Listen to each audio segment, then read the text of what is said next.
This is Cronkite News. Welcome to this Cronkite News Update. I'm Ben Brown. Here's a look at the top stories we're tracking today at noon.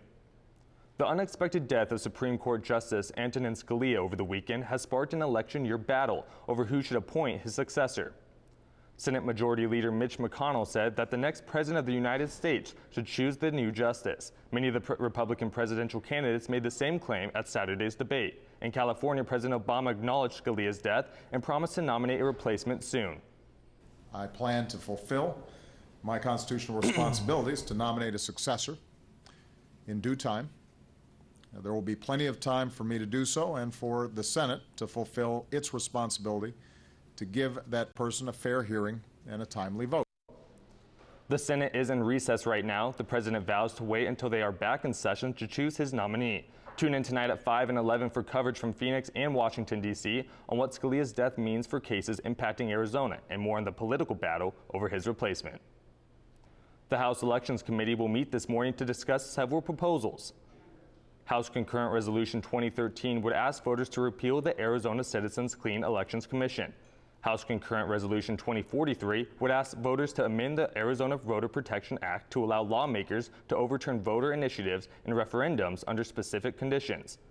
House Bill 2094 would allow county recorders to notify voters who have problems with their early ballots. It would also allow voters to fix problems so their votes can be counted. An overflow shelter will remain open after the Maricopa County Industrial Development Authority granted funding.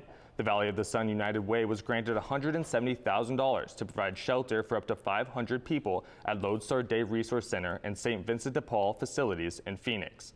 The funding will keep the overflow shelter open only until June 30th, after which they will use other county money for the summer. Mexico City has long awaited the Pope's arrival and has been continually working nonstop to make certain his visit is a success. Gloria al Padre y al Hijo y al Espíritu Santo. Pope Francis continues through Mexico as he arrives in Chiapas this morning to meet with the indigenous people. Since his arrival in Mexico, he has celebrated multiple masses, visited the pediatric hospital Federico Gomez, where children had the opportunity to be kissed and blessed by the Pope, and even visited Ecatepec, which is notorious for its poverty and extreme danger. On Wednesday, the Pope is scheduled to arrive in Juarez. According to Mexican media reports, up to 212,000 people plan to be there, many of which are Arizonans. Tonight at 5 p.m. and 11 p.m. on Cronkite News, an in-depth look at the security concerns. Here's a look at what's coming up tonight at 5 on Arizona PBS. Concussions in ice hockey are as common as they are in football and just as dangerous. How officials plan to make the sport safer. And how one woman is raising awareness on issues facing the Black-deaf community during Black History Month. That's it for this Cronkite News Update. For top Arizona stories anytime, go to cronkitenews.azpbs.org.